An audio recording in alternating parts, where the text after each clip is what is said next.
brace yourselves, ladies and gentlemen. The moment has finally come. Donald Trump has managed what no other US president could in history: peace in the Middle East. Last night, we reached a momentous breakthrough in the Middle East, something that people said was never going to be done. We ended the war in Gaza and really, on a much bigger basis, created peace. And I think it's going to be a lasting peace, hopefully an everlasting peace. Peace in the Middle East. We secured the release of all of the remaining hostages, and they should be released on Monday or Tuesday. Well, to react to this truly historic moment, I'm now delighted to be joined by the former Prime Minister of Israel, Ehud Olmert. Mr. Olmert, welcome to the show. It's a pleasure to have your company. Can I get your initial reaction to what appears to be an historic breakthrough? It certainly is a breakthrough. Hopefully, it's the end of the war and the return of the hostages. That's as much as I think we can call it at this point. It's not a peace agreement. It's not even called a peace agreement by the parties involved. It's an agreement to end the war and to allow the Israeli forces to pull out eventually completely out of Gaza, and of course to return all the hostages, which is a great event for us in Israel. We've been waiting for it for 2 years now, so it's a very happy day. Donald Trump, we believe, is due to visit Jerusalem on Sunday. He even hinted he might visit Gaza itself. We're expecting those hostages to be released on Monday and Tuesday. And Mr. Olmert, I was struck by something Donald Trump said today from the White House, and it was equally important. He said to the parents of the 28 people, hostages who died in Gaza, to get their remains back, to those parents getting their babies back, is as important as if they were alive. Well, obviously, for all the families, the live and the dead, it's enormously important. 20 Israelis that are kept now for more than almost 2 years in the tunnels under the worst possible conditions. They are brought back to the families, and the other 28 which were killed at the time of their abduction in Gaza, they will be brought back to rest in peace in Israel. And for the families, it's very significant and very important for all of us in Israel. This is a very, very significant day. It's not the end of the belligerency between us and the Palestinians. There is a lot to go before we can call it the beginning of peace. But it's the first step. First of all, we have to end the war, to end the fighting, to end the killing on all sides, Israelis and Palestinians, and to save those who can be saved. And then we have to think how we can push it forward towards something that will perhaps guarantee a different way of life for us and the Palestinians. And I don't think that it has even been discussed at this point, because what we had in mind is how to stop the war and bring the hostages. And we owe a lot to President Trump. There's no question about it. Without his pressure, without his leadership, without the power that he possesses to force the sides to comply with the expectations of all the world, it may have not happened. And now I hope it will actually be accomplished. We still have to wait and see. I will be much more relieved when I'll see the hostages alive back in Israel. Of course. Mr. Olmert, President Trump today was effusive in his praise for world leaders. He said the whole world came together. He thanked the leaders of Qatar, Egypt, Turkey, Saudi Arabia, Jordan, Indonesia. He even said that we can work with Iran. Iran liked the deal. Absent from that conversation completely were leaders from the West. Leaders who recognise the state of Palestine. Of course, the United Kingdom, Ireland, France, Canada, Australia. I want your opinion, please, on Sir Keir Starmer, our Prime Minister. What do you think he got drastically wrong in this entire process? To be honest with you, I don't think that he got entirely wrong. Mr. Starmer is a friend of Israel. There is no question about it. Great Britain is a great friend of the State of Israel, was, is, and will be. And we have no doubts about it. Question was whether or not it was the best possible move to recognize a state which doesn't exist yet, but that the creation of a Palestinian state as part of a comprehensive political solution between us and the Palestinians is obvious. And I support it. I supported it when I was Prime Minister, and I presented the Palestinians with a comprehensive plan for a two-state solution on the basis of the 67 borders, with the Arab side of Jerusalem as capital of Palestine. So I can't complain that Prime Minister Starmer supports this solution. Whether it was the best time to recognize a state which doesn't exist is a different question.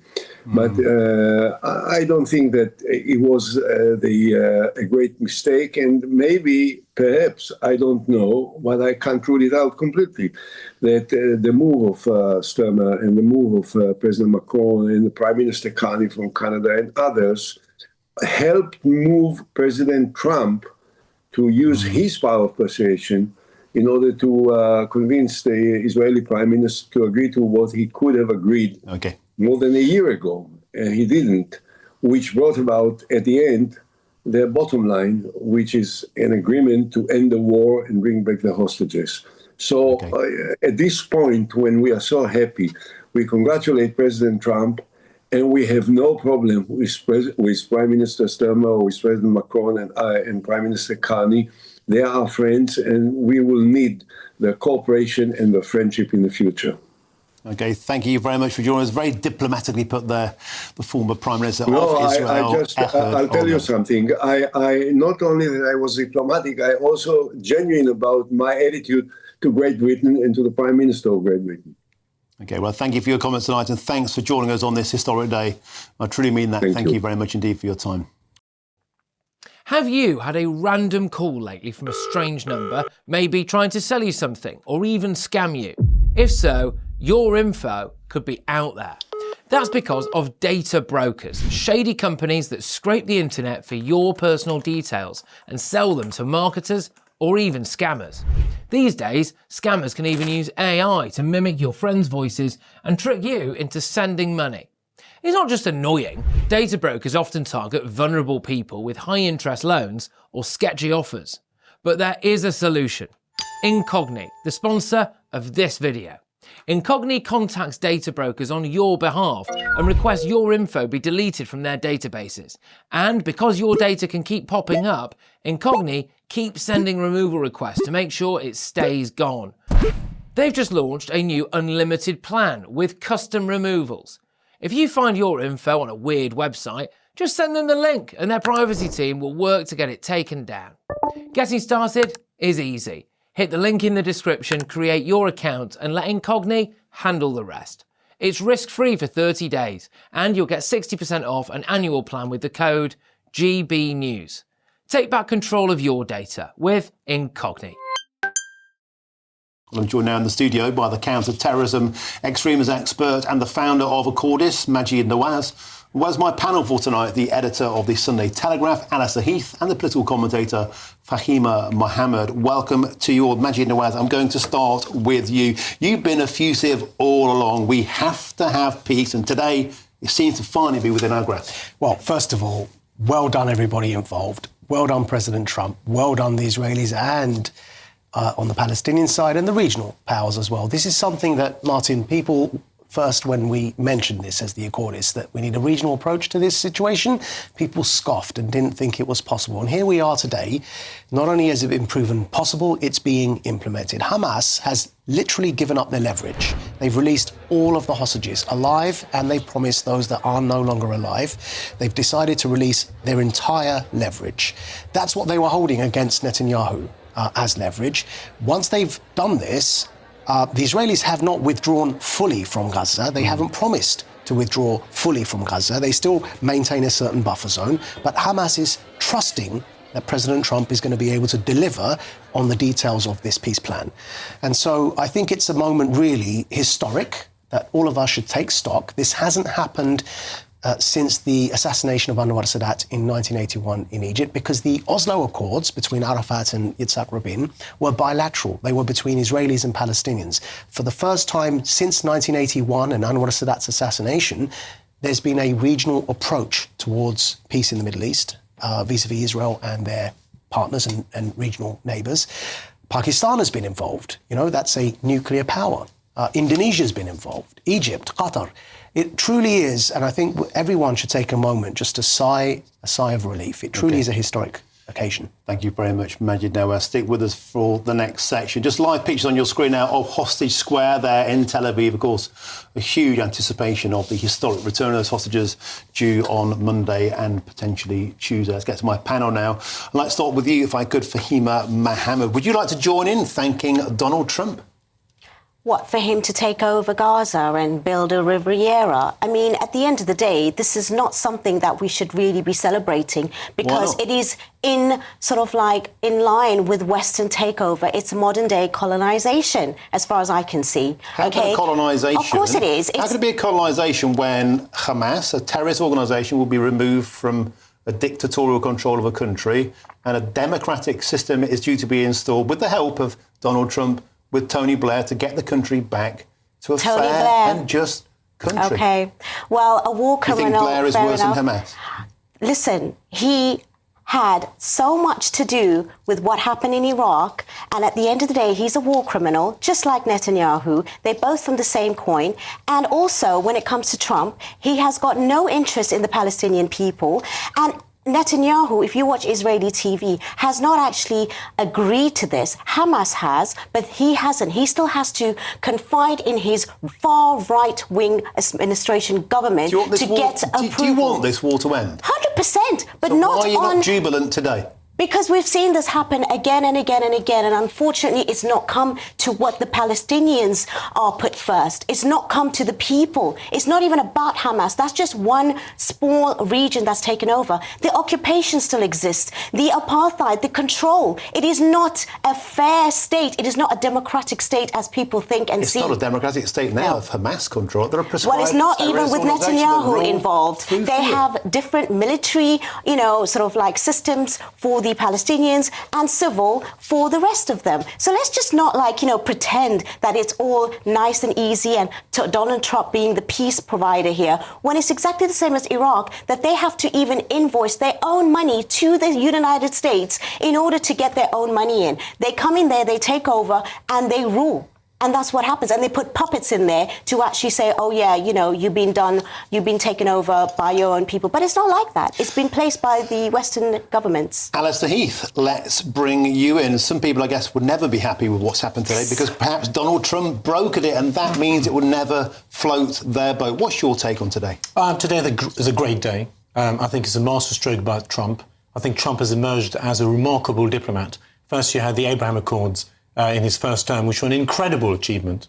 Then you've got this, which let's hope works out. Obviously, this is the first phase. You've got the release of the hostages. As you said, that means Hamas no longer has leverage, which is very, very interesting. But I think one of the fascinating things is how Trump has signed up the entire region, all these Arab and Muslim states. I was very impressed in particular by Indonesia being involved. I thought that was very interesting. And obviously Egypt, Qatar, the UAE and all that sort of stuff. So I think this is very, very promising. This is a kind of move we need to see if we're eventually going to get peace. Peace is going to be incredibly hard to achieve. You're going to have to demilitarize Gaza.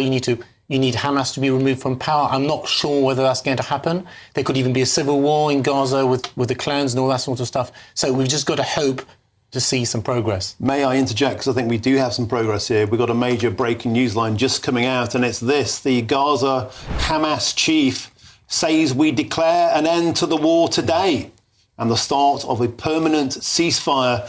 The Hamas Gaza chief says the agreement includes opening Rafah crossing in both directions.